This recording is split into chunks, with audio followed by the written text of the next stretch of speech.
సికిందర్ తో నిరాశపరిచిన మురుగదాస్ గారు ఈసారి శివకార్తికేయన్ హీరోగా మధురాసి అనే యాక్షన్ థ్రిల్లర్ తో వచ్చారు. కథ ఏమిటంటే, విరాట్ విద్యుత్ జామ్వాల్ అనే క్రిమినల్ తన ఫ్రెండ్ చిరాగ్ తో కలిసి తమిళనాడులో గన్ కల్చర్ తీసుకురావాలని చూస్తాడు. దీనిని అడ్డుకునేందుకు నియా అధికారి ప్రేమ్నాథ్ ప్రయత్నిస్తాడు. ఇదే సమయంలో అతనికి రఘురామ్ అనే వ్యక్తి శివకార్తికేయన్ కనిపిస్తాడు. రఘురామ్ ఒకేసారి జీవితం మానేసే స్థితిలో ఉంటాడు. ప్రేమ్నాథ్ అతనిని తన మిషన్ కోసం వాడుకుంటాడు. కానీ అసలు రఘురామ్ ఎవరు, ఎందుకు ఆత్మహత్య చేసుకోవాలనుకుంటున్నాడు? మలతి రుక్మిణి వసంత్ కు అతనితో ఎలాంటి సంబంధం ఉంది? చివరికి మిషన్ విజయవంతమైందా? ఇదే కథ యొక్క మిగతా భాగం. మురుగదాస్ ఈ కథతో యాక్షన్ తో పాటు సామాజిక సందేశం ఇవ్వాలని ప్రయత్నించాడు.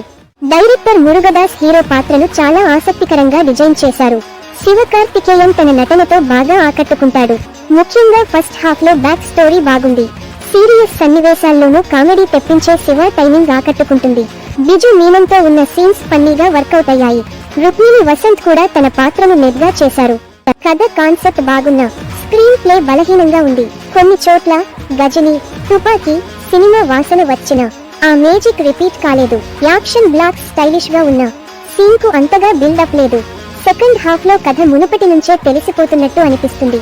ఫ్లోలో పోతూ కథ ముందుకు పోకపోవడం అక్కర్లేదు అన్న ఫీలింగ్ వస్తుంది. అనిరుద్ సంగీతం ఈసారి అంతగా మానించలేదు. పాటలు, బీజిఎం కూడా గుర్తుండిపోయే విధంగా లేవు. కెమెరామెన్ సుదీప్ ఎలమో యాక్షన్ సీన్స్ ను బాగా హ్యాండిల్ చేశారు. ఎడిటింగ్ మాత్రం స్లోగా అనిపిస్తుంది. కొన్ని సీన్లు తొలగించవలసిన అవసరం ఉంది. ముఖ్యంగా రెండో భాగం మరింత శుద్ధి అవసరం. మొత్తంగా చూసుకుంటే మధురాసి అనే సినిమా యాక్షన్ ప్రియులకు కొంతమేర నచ్చవచ్చు. శివకార్తికేయన్ నటన, పాత్ర డిజైన్, కొంత హాస్యం, యాక్షన్ సీన్లు బాగున్నా రెండో భాగం డ్రాగ్ అయిపోవడం, రిపీటేటివ్ సీన్లు, థ్రిల్ లేకపోవడం వలన సినిమా ఓకే అనిపిస్తుంది.